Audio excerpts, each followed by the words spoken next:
O'rta Osiyo erkaklarida ayol kishini itoatkorligi ko'proq yoqadi.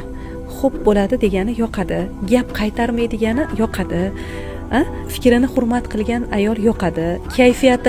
Uni kayfiyatini ko'chadan qanaqa kayfiyatda kirib kelganiga qarab kayfiyatiga moslashuvchan ayol yoqadi. Albatta yoqadi.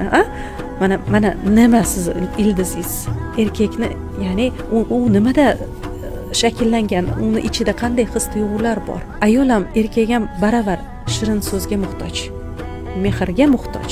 Yigitlarimiz, farzandlarimiz agar onadan kutsa, vaqti soati kelib uylangandan keyin ayolidan kutadi bu narsani va umrini oxiriga qadar, hattoki ayoli vafot etgan erkak ham nima qiladi birinchi o'rinda? Uylanaman deydi. Bu uni xotinbozligidan darakmi? Yo'q. Mehr kerakligidan. Juft kerak, chunki Robbim bizni shunday yaratgan.